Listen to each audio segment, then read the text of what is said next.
Right, let's see what we can get done in this one. Hopefully I'm misremembering just how troublesome the magnetic cave is, though I do hope I'm looking at the right map to figure out where it is. I also can't help wishing that the other characters with us got to go through some little quest to improve like Cecile did. All the characters in the original were promoted after we did the Bahamut quest, but I suppose the story hasn't really been doing much in terms of characters.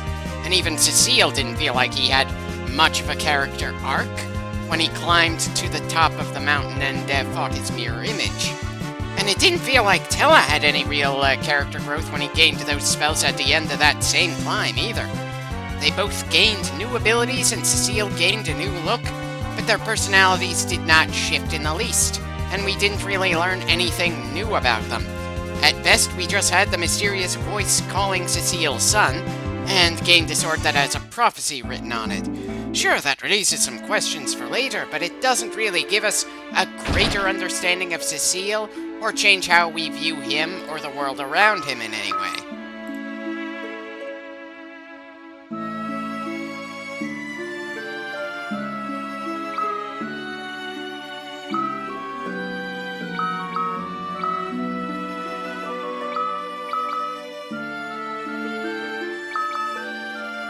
Again, do not like the fact that I have to worry about walking into the next dungeon with any metallic items. Sure, the idea looks good on paper and certainly makes the location distinctive, but I would have preferred more conventional environmental hazards. I'm pretty sure that Tella should know float, so we should have the means to avoid taking too much damage from a lava or acid floor. Though I suppose I could be wrong and Tella doesn't, which would make things a bit awkward if that was actually the case. It's kind of funny that I'd be less worried about walking through lava than I would be walking into a magnetic cave, especially since I severely doubt it's the kind of dungeon that Yang could deal with on his own with the other three crippled somehow.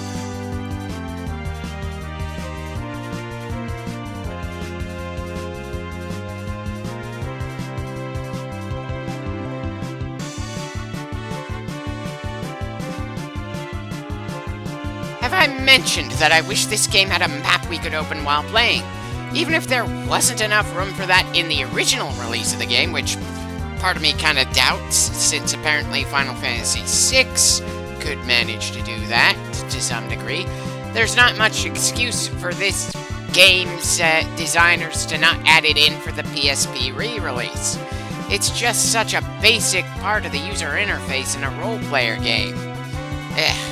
They certainly had the room for this version of it, so what was keeping them from having the idea and implementing it when they were re-releasing this damn thing and shoving so much in already, from better graphics to various other bits and pieces?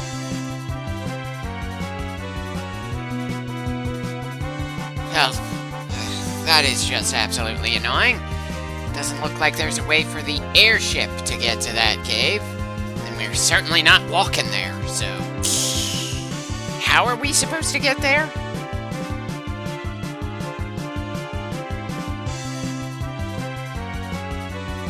Yeah, there's no bridge, and we certainly can't walk on water. I'm sorry, but I thought that gaining the airship was supposed to open the world up for us. This just feels damn annoying. It's one thing for the game to have me looking at a map from outside of the game to figure out where to go next. But if I wanted to look at a walkthrough to figure out where to go next, then I'd be going through one of the sweet Coden games. There's certainly no way I'd be able to remember off the top of my head how to recruit everyone in one of those games, that's for sure. And I'm still kind of looking forward to eventually LPing that franchise, and there's no way I'm going to do a bunch of Final Fantasy games back to back, so we'll see when I manage to slip one of those ones in. But let's try to focus on the game we're currently working on, not something I'm thinking of doing later. Not that I'm doing all that much at the moment, since I'm looking online to figure out what to do next to make progress. We know where we need to go right now, but not how to get there. They did not make it obvious enough.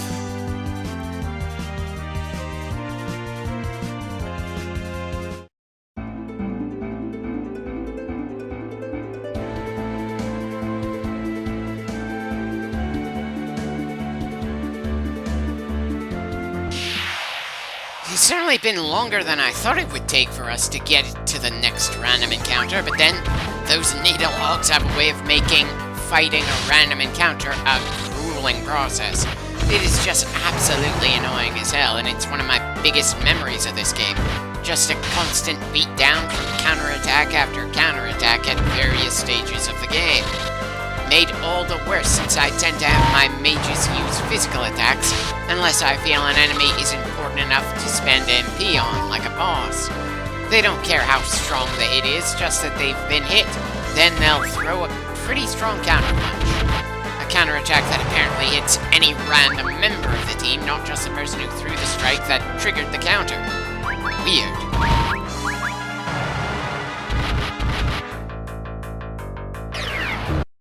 Well, I'll be damned. That stop spell was so strong it temporarily stopped the emulator itself.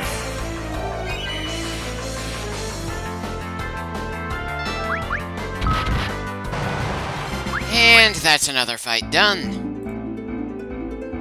Apparently, that bit of forest is special compared to all the other forests. Let's see why.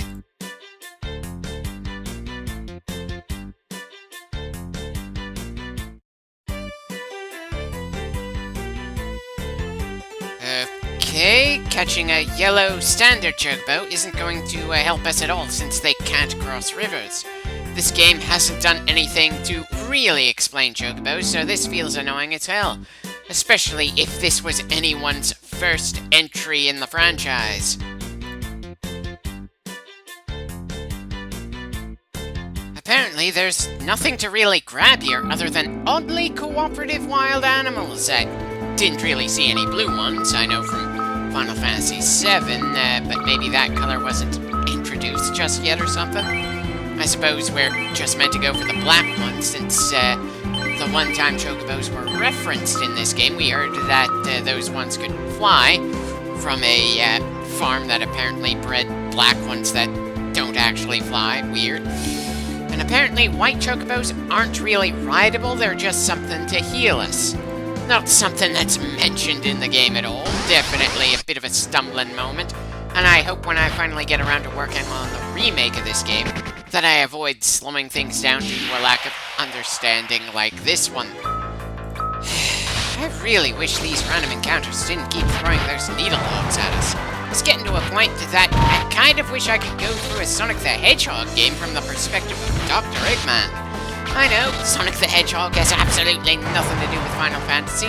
They're nowhere near each other in terms of genre or setting. Still, it's not like I know of any other games or stories where a hedgehog of some kind is a major character, and I'm feeling a bit against hedgehogs at the moment. Everything else we've been fighting out here has been reasonably easy to deal with. Or relatively easy at any rate, but those hogs have been just wearing us down at a rapid pace.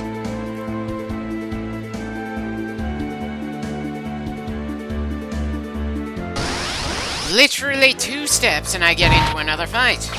I suppose that's good if I'm trying to grind for money and experience at the moment, but then this doesn't really feel like intentional grinding on my part. At least not to the same degree I would do in a Pokemon game. This feels more like I'm floundering and trying to figure out what the hell I'm supposed to do.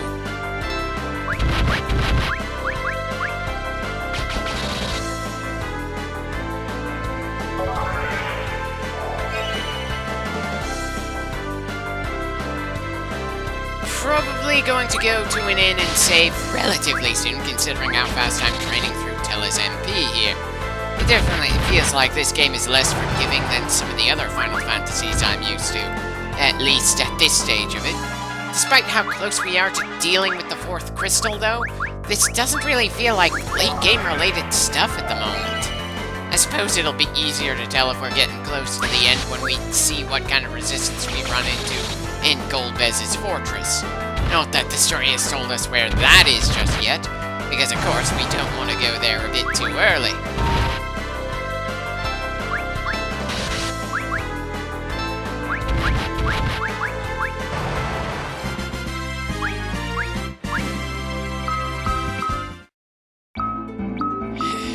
We are just getting drained of health at a very annoying pace out here. and I doubt that the magnetic cave is going to be all that much more merciful, especially since we're not supposed to wear our absolute best equipment when we get in there.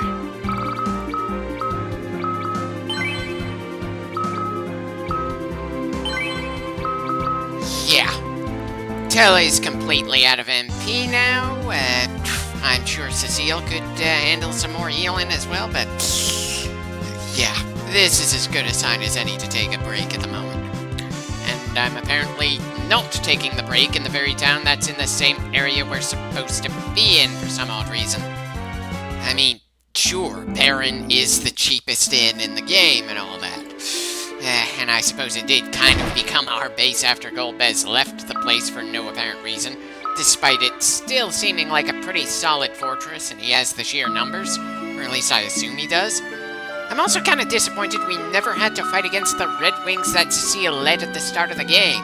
Hell, they didn't show up at all when we stormed the fortress, and we never got any scenes showing if they had any conflicting loyalties. That just feels like wasted potential to me, but again, this game isn't even trying to do anything involving character writing, and it's more than old enough that it can get away with barely doing anything for character writing. Hell, this is the absolute first Final Fantasy that fully defined its main characters. They can get away with not really knowing what to do with their cast considering the circumstances. I'm not so forgiving, though, with the stores considering this is their 4th game. You'd think by this point that they'd have a solid idea of just how the player should improve their equipment as we go from location to location. It's not exactly something that requires narrative skill, just a basic idea of how the game designers expect things to progress from point to point. How much money should the player have this far in? What kind of stats should the player have when getting there? And what kind of gear would be helpful for the next assumed challenge? Now, considering how the game keeps changing our party at pre-designated points, this game is more linear than the previous Final Fantasy entries. And that should definitely make it easier for the whole equipment process thing than the games where we're allowed to have whatever classes of characters we want at a given time. Well, I can certainly fit another bit of raw footage into this clip. Hopefully that means we're gonna make it to the magnetic cave this time. Hell, I should have gone to it right at the start of the clip, but... dear God. I can't really help it if I didn't know where I was going or how to get there with the previous recording session. Just because the game itself doesn't have some kind of time limit doesn't mean I'm not gonna get a little antsy to move forward, though. Dear God. It's actually kind of funny to think about it, but I just have less patience when I'm working on the commentary for these clips than when I'm actually playing through the game. Wonder why.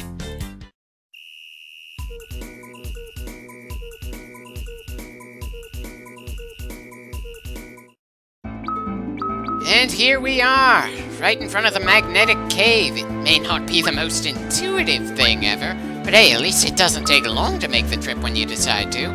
That's gotta be worth something, I suppose? Wait, I thought the place was called the Magnetic Cave. Why does it have the title of Lodestone Cavern? I mean, sure, lodestone is a magnetic material, but still. I was kind of expecting the game to call it magnetic, since the characters we spoke to in the previous town and castle referred to it as magnetic.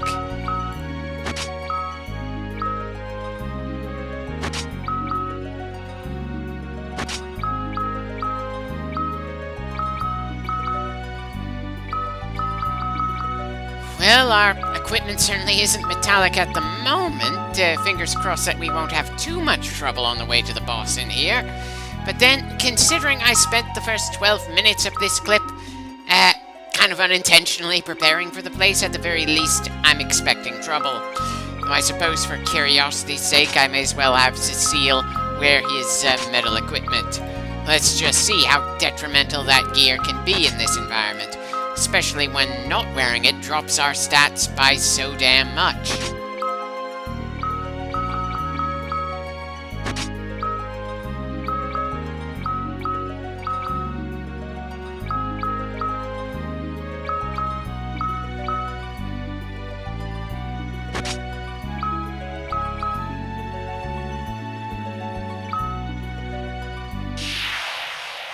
Right! One step after being in the menu, and we're in our first random encounter in the Lootstone Cavern. Cecile isn't merely slowed down by wearing metal equipment, he's completely paralyzed.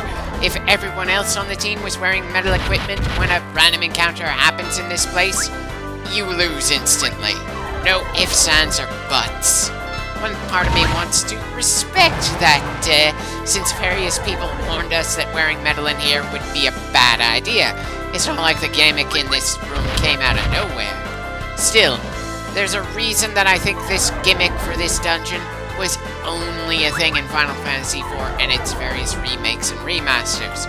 It is just utterly infuriating to deal with. It is downright instinctual to want to equip the stuff that raises your stats the most. In the vast majority of circumstances, in the vast majority of games, you want the weapons that hit the hardest, the armor that prevents the most damage. But in this dungeon, you have to go out of your way to not have on the best stuff available to you at this point in the game. Because holding that very powerful sword or wearing that very durable bit of chestplate means suddenly you can't move at all, and you're effectively unconscious despite still having all of your health. It's just so damn counterintuitive, especially since the stores in the town closest to this dungeon do not give us gear meant for everyone on our team that would let us go through with relatively little trouble. You would have to go to various stores across the damn planet. To make matters just that little bit worse, the enemies in this dungeon are scaled as if you're wearing the absolute best equipment available in the game at this point. I mean, sure, we can handle them to a degree since we're so high-leveled, but all in all, it's a very annoying roadblock, and it's easy to see why all the future installments of the series never pull this again. It's nice to know that Final Fantasy design teams can learn from past mistakes, though I can't help wishing that the design teams for the re-releases of Final Fantasy IV did more to make this dungeon less of a pain in the ass. Hell, I certainly wouldn't mind if they did things that would end up removing some of the very identity of this place. Make it bland and generic, since what identity it has makes it a pretty miserable experience. The sort of thing that makes you beg for it to be near the tail end of the game so you can be done.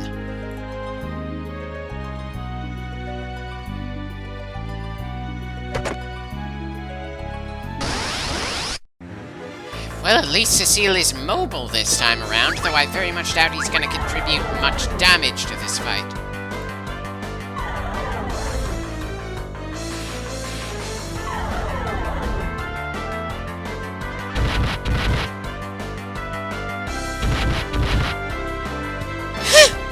Apparently Cecile unarmed does so much less damage that it's not even worth having him attack.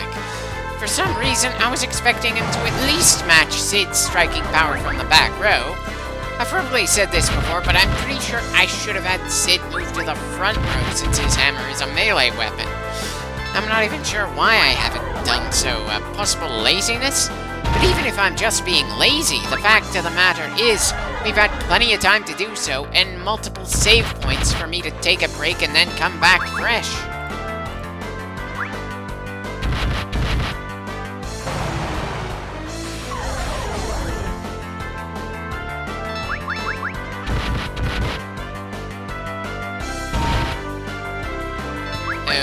Okay, maybe it was unfair of me to say that the enemies in the cave were scaled too high considering our limitations. At the very least, the cave bats aren't giving me anywhere near as much trouble as the needle hogs outside.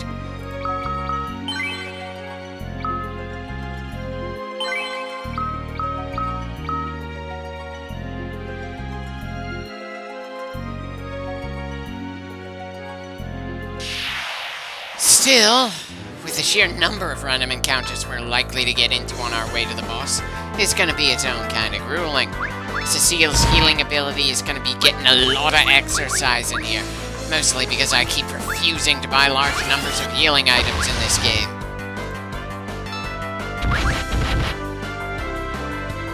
Good God, a magic attack did barely anything, and the supposedly weak punch did over 3 digits of damage. Sure, it was a pretty basic magic attack, attack, and I probably should have used a stronger one considering how late in the game we are. Still, it felt like a solid probe of the enemy's defenses. I suppose I should try ice and fire on other mind flayers we might run into down here, but then I generally prefer to deal with things with standard attacks whenever possible in this game. It's not like we have to worry about running out of any kind of resource with that around here, after all.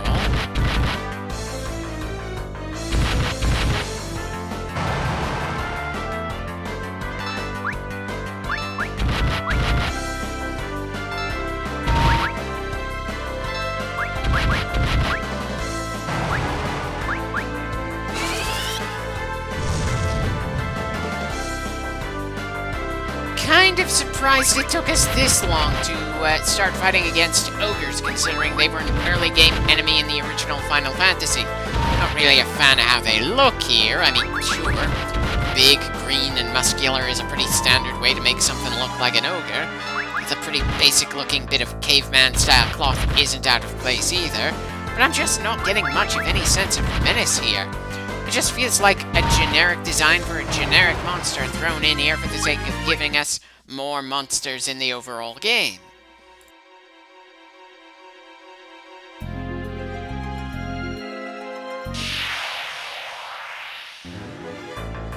Son of a bitch, we've got Needlehogs in here as well. Why did I think we'd manage to avoid dealing with any of those in here when they're so damn common outside of the damn cavern?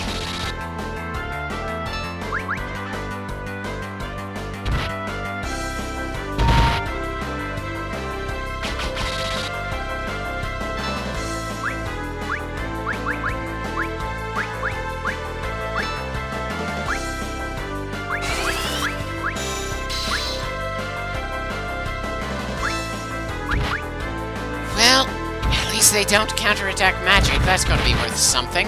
Even if we only have one person who's capable of magically attacking them.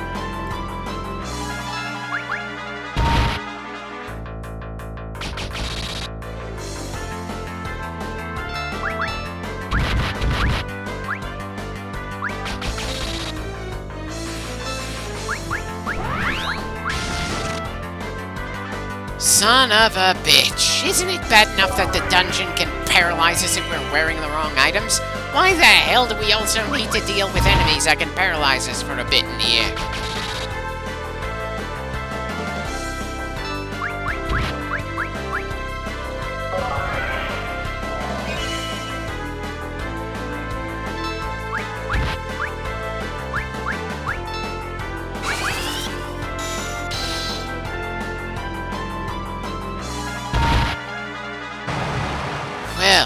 At least that does it for the Needlehogs, at least in that group. I'm sure we'll have more to deal with before this clip is done.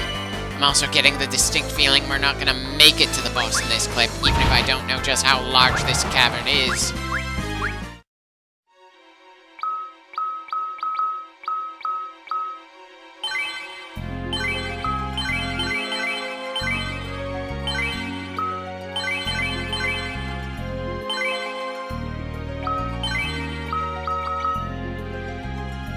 Okay, can't go up from this direction. Minor mistake, but still a bit annoying, especially considering the encounter rate. I really don't like running away from a fight in this game, but it feels like this dungeon encourages you to do so far more than anywhere else in the game.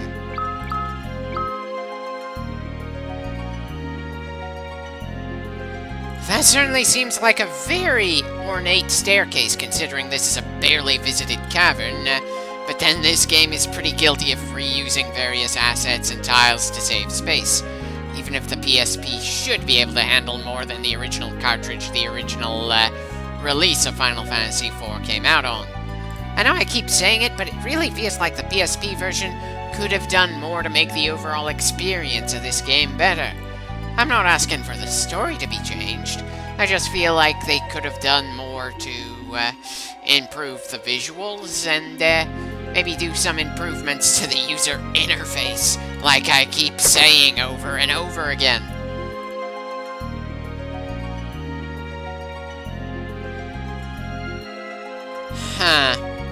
I'm I'm starting to get the impression that there might not be any random encounters on this floor. Or at least in this particular room in the floor. Granted, there's a chance that I'm wrong. Still, it's a good amount of time since our last fight, and it's kind of hard to avoid getting hopeful there.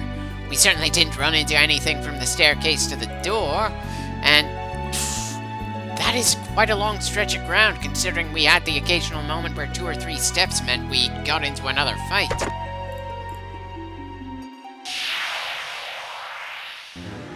Ah, there we are. Thankfully something easy. It's really funny how sometimes I feel more tense when I'm expecting another fight and it just doesn't happen, than when we're going through an obscene number of fights in a hurry. Anticipation and constantly waiting for the next shoe to drop certainly has a way of messing with you.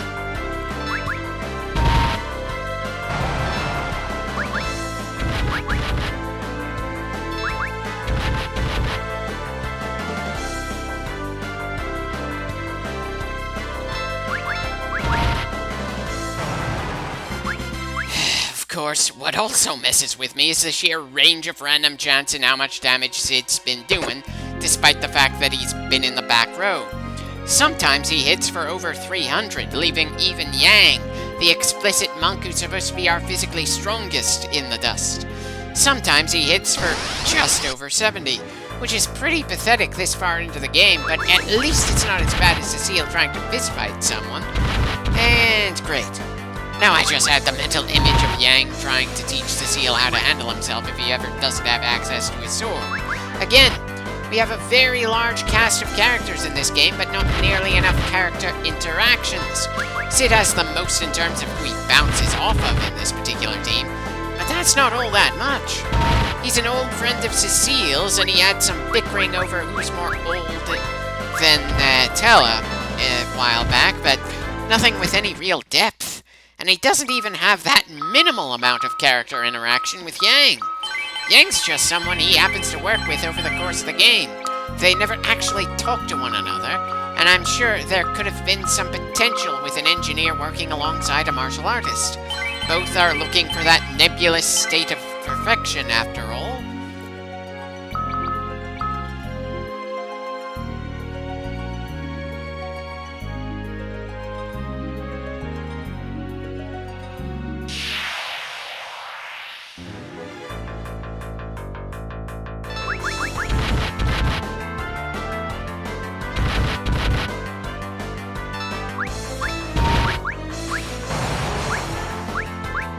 Probably not a good idea to use offensive magic when Cecile is out of MP. Tella's the only medic in the party right now.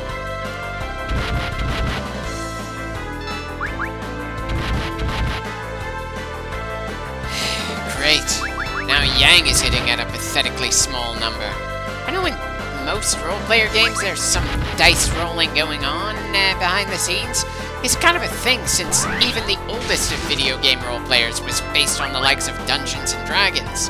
Still, there's a certain level of randomness that I just plain don't like. I like for there to be enough consistency for me to feel like certain decisions of mine are at least somewhat tactical. And you can't really be tactical if you don't know if your next punch is gonna be the tap of a kitten or the knockout blow of Mike Tyson. But then it's not like I've been all that tactical in either of the Final Fantasy games I've LP'd so far. I've just gone on a vague sense of this feels right, and occasionally looked at an online guide to figure out where we are, since there aren't any in-game maps. I must be doing something right to manage to get this far in, though.